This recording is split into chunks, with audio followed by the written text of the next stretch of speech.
Paano nga ba gawin ang piso hotcake ni Man? Una, maglalagay tayo ng 1½ kilo of all-purpose flour or kahit anong harina. Mag-add din tayo ng 2 tablespoon of sugar and 2 tablespoon of baking powder. 2 tablespoon of oil, 1 liter of water, at dahan-dahan nating ilagay ang tubig habang hinahalo ito. Pagkatapos ay magdadagdag tayo ng 1/2 teaspoon of food color yellow. Yan, mekos-mekos nyo lang. Depende sa inyo kung gusto nyo padagdagan yung kulay niya. Then, i-rest nyo lang 5 to 10 minutes bago lutuin. Then, sa pagluluto, gagamit tayo ng non-stick frying pan. Hindi tayo magbebenta rito nito, pero sinashare ko lang yung experience ko. Yan.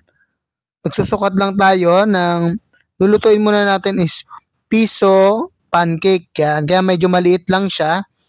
Yan, antayin lang natin siya maluto. Yan kasing kadalasan nakikita ko sa Tondo tsaka Divisoria, no? Pero sa panahon kasi ngayon, kadalasan 5 piso na.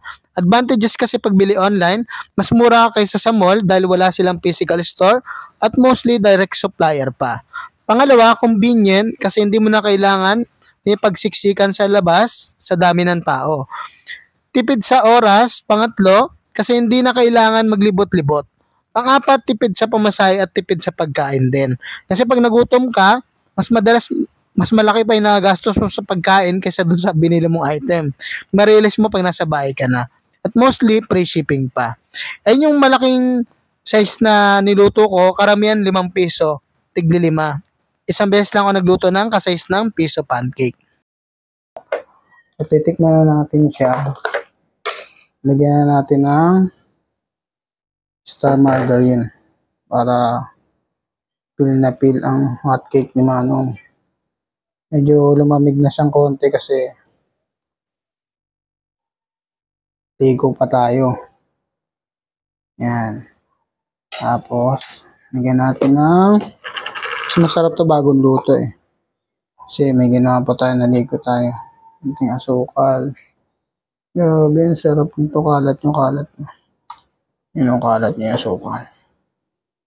Yan, titikman na natin. Na natin ha. Ako si Zero. At ito na siya mga ka-Zero. Grabe yung fluffy hot pancake natin. Hot cake ni Manong sa kanto. Ito halagang 5 piso yung size ito. Tikman na natin.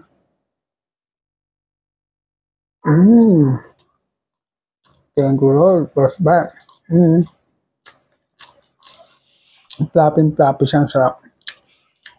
Naalala ko yung mga elementary days sa high school. Ito yung laging merienda ko o baon. Kanyang mamadali. Wow.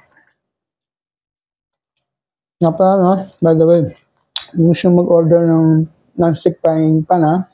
Click nyo yung yellow basket dyan, ha?